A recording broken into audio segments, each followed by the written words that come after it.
আসসালামাইকুম এভরিওয়ান, কেমন আছেন সবাই? প্রতিদিনের মতো আজকেও হাজির হয়ে গেছি। তো আজকে অসময়ের ফল নিয়ে হাজির হয়েছে। মানে এই সময় কিন্তু এই ফল পাওয়া যায় না। আর এটা তো কী ফল সেটা দেখতেই পাচ্ছেন, তাল। আর এই সিজনে কিন্তু তাল এখন গাছে দেখাই যায় না, কিন্তু আমাদের গাছে আছে। যেটা বলা যায় এক ছড়ি হোক বা যেগুলোই হোক, আজ থেকে 2 দিন আগে এই তালটা পাওয়া গেছে। তো অসময়ে যখন তাল পেয়ে গেছি তাহলে তালের বড়া তো খেতেই হয়।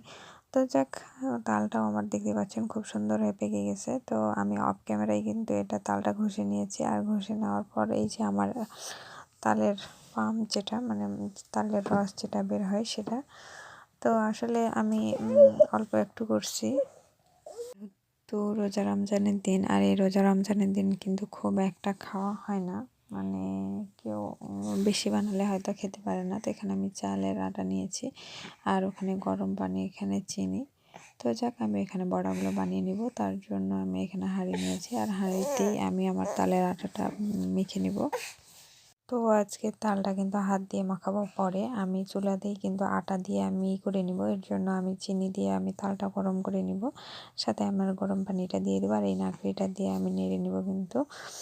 তো যাক, এই সাইডে আমার চিনি দিয়ে আমি ভালোভাবে তালটা গরম করে নিব। তো দেখতে পাচ্ছেন চিনি দিয়ে দিয়েছি, চিনি দিয়ে আমি ভালোভাবে ঘুটে, আর এই সাইডে একটু গরম পানি দিব, দিয়ে ভালোভাবে যেন চিনিটা গলে যায় সেরকম ব্যবস্থা করে নিব। তো যাক, এই তো দেখতে পাচ্ছেন আমার চিনিটা গলে গেছে প্রায়।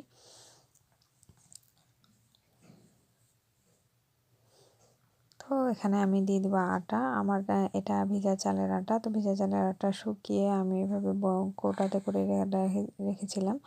তো দেখতে পাচ্ছেন এইভাবে আমি নাড়াতে নাড়াতে আটাটা ভালোভাবে আমি শুকিয়ে নেব, যেহেতু আমার আটার তালটা একটু বেশি হয়েছে, এর জন্য আমার আটাটা আবার লাগবে। তো যাক, এই তো দেখতে পাচ্ছেন আমি নামিয়ে নিয়েছি চুলার উপর থেকে। এর মধ্যে কিন্তু আমি অল্প করে পানি দিয়েছিলাম একটু, যাতে আমার আটাটা ভালোভাবে সানা হয়ে যায়। তো যাক, এই তো দেখতেই পাচ্ছেন আমার লাস্ট আটার খুমির যেটা, এটা অনেক আপুরাই আছেন যারা হাত দিয়ে সানা দেন, বা আমার চ্যানেলে একটা ভিডিও আছে তালের বড়ার, যেটা আমি হাত দিয়ে মতে মতে করেছি। তো এই প্রসেসটা কিন্তু আলাদা। তো যাক, কেউ যদি পারেন তাহলে আমার এই চ্যানেলে আরও একটা ভিডিও আছে, দেখে আসবেন। তো যাক, এই তো আমার বড়া দেওয়া শুরু হয়ে গেছে। তো বড়াগুলো মাশাআল্লাহ আমার উত্তরবঙ্গের, মানে আমার নওগাঁ জেলার প্রায় আপুরা এরকম করে বড়া তোলেন, তালের বড়ার রেসিপি যেটা। তো যাক, আপনারাও চেষ্টা করবেন, কেউ যদি এইভাবে না পারেন তো ছোট ছোট করে দেবেন, সমস্যা নেই। তো দেখতেই পাচ্ছেন আমার বড়ার সাইজগুলো কি লম্বা লম্বা। হ্যাঁ, তো যাক, অনেক আপুরাই আছেন যারা এইরকম বড়া দেখে হাসেন। তো আসলে আমার এইরকম করতে ভালো লাগে, মানে এইরকম করে করে বড়া তুলতে ভালো লাগে। তো যাক, দেখতে পাচ্ছেন আসলে এইরকম করে বড়া করলে কিন্তু বড়াগুলো অনেক নরম হয়। আপনারাও একবার হলে এইভাবে ট্রাই করে দেখবেন। তো দেখতে পাচ্ছেন আমার বড়ার কালারগুলো কি সুন্দর আসছে, মাশাআল্লাহ অনেক সুন্দর আসছে। তো এই তো আমার বড়া ভাজা হয়ে গেছে, কিন্তু আমার বড়াগুলো একটু ফেটে গেছে। তো অতিরিক্ত গরম হয়ে আছে, যে কারণে আমি হাত দিতে পারছি না, কিন্তু আসলে আমার বড়াগুলো খুব নরম হয়েছে। তো এই তো এরকম করে আমি আমার সব বড়াগুলো ভেজে নিব। আর যেহেতু অসময়ের ফল, আর রমজান মাসে তাল পাওয়া আসলে যায় না। তো আমার সব বড়াগুলো হয়ে গেছে। তো দেখতেই পাচ্ছেন আসলে বড়াগুলো কি সুন্দর নরম হয়েছে। তো আমি গরমের জন্য কিন্তু চাপা দিতে পারছি না, কিন্তু এটা বড়াটা কিন্তু ভালো হয়েছিল। তো এটা আমি হটপটে রেখে দেবো, যেহেতু আমি এখন খাবো না, ইফতারের সময় খাওয়া হবে। এর জন্য আমি হটপটে সুন্দর করে রেখে দিয়েছি। আর এটা কিন্তু টাইট করে রেখে দেবো যাতে গরম হয়ে থাকে। তো যাক, এই সাইডে আমার আবার মাছ নিয়ে আসা হয়েছিল, ছোট মাছ, যেগুলো আবার বেছে আমি ধুয়ে নিয়েছি অফ ক্যামেরাতে। তো এটা ময়া মাছ বলে, বা আমার এলাকায় ময়া ময়া মাছ বলে, কিন্তু মলা মাছ বলে না, ময়া মাছ বলে। কিন্তু আপনার এলাকায় কী কী বলে অবশ্যই জানাবেন। তো এই সাইডে রান্না বান্নার জন্য বসে গেছি, আর এই সাইডে ওই ময়া মাছ রান্না করব। আর এইদিকে আমার কুমড়োর বড়ি, মানে আমার বাড়ির নিজের হাতে করা কুমড়ো বড়ি। আর এইবার কিন্তু আমার কুমড়ো বড়িগুলো অনেক সুন্দর হয়েছিল। তো যাক, মাছগুলো আমি রান্না করে নিচ্ছি। তো আসলে আজকে আমার রান্নাবান্না করতে অনেক দেরি হয়ে গেছিলো, যেহেতু এতগুলো রান্নাবান্না করতে তো সময় লাগবেই। তার কারণে আসলে দেরি হয়ে গেছে, যার কারণে আমি ঝটপট রান্না করেছি। আর আমার ভিডিও করার প্রসেস দেখেই বুঝতে পারছেন যে আসলে আমি কতটা ঝটপট রান্না করেছি। 2 সাইডে 2 টা দিয়ে দিয়েছিলাম যাতে আমার তাড়াতাড়ি রান্নাটা হয়। কারণ ইফতারের সময় হয়ে গেলে কিন্তু খুব একটা মানে সময় পাওয়া যায় না ইফতারের সময়। যার কারণে আমি 2 চুলায় ভালোভাবে মানে এক হাতে 2 বার নাড়াচাড়া করেছি। আর এই সাইডে তো ভিডিও চলতেছে। তো যাক, অনেক কষ্টের মাঝেও আপনাদের ভিডিও দেওয়ার চেষ্টা করি। শুধু একটা লাইক কমেন্ট এর আশায় কিন্তু তবুও পাই না। তো যাক, মনের দুঃখ মনেই থাক। তারপর আপনাদের দিয়ে আশা রাখি যে অবশ্যই একদিন আপনারাও ভালোবাসা দিবেন। তা আমি এই তো আমার মশলাটা ভালোভাবে ভেজে নিয়েছি। আর এইভাবে আমি অল্প অল্প পানি দিয়ে কিন্তু মশলাটা কষিয়ে নিয়েছি। তো মাছগুলো দিয়ে দিলাম, দিয়ে আমি রান্না করে নিব। তো যাক, এই তো আমার রান্না শুরু। এই সাইডে আমি বেগুন বড়ি রান্না করে নিব। আর আমার এই এলাকাতে কিন্তু বেগুন বড়ি অনেক বিখ্যাত, মানে বেগুন আর বড়ি, মাছ দিয়ে বেগুন বড়ি মানে বড়ি, এটা কিন্তু রান্না করা হয়। আর যেহেতু আমার বাড়ির চাল কুমড়ো, আমি আমার ভিডিওতে চাল কুমড়ো দেখাইছিলাম, সেই চাল কুমড়োর বড়ি।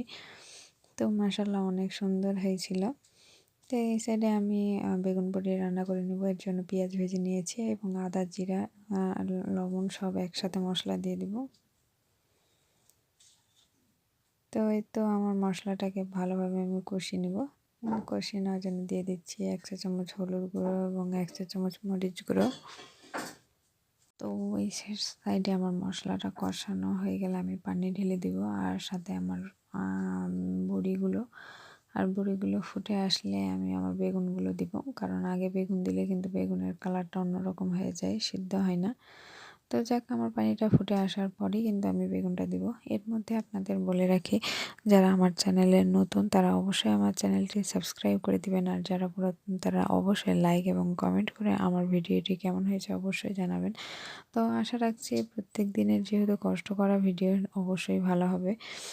তো আসলে আমি ভয়েসের তো আমি বারবার বলি, যেমন ভয়েসের সমস্যা হয়। তো যাক, অনেক আপু আছেন যারা মেনটেন করে চলবেন।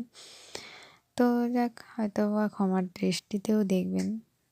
এই তো দেখতে পাচ্ছেন যে আমার বেগুন আর বড়ি দিয়ে দিয়েছি। এটা আমি ঢাকনা দিয়ে ঢেকে দিব।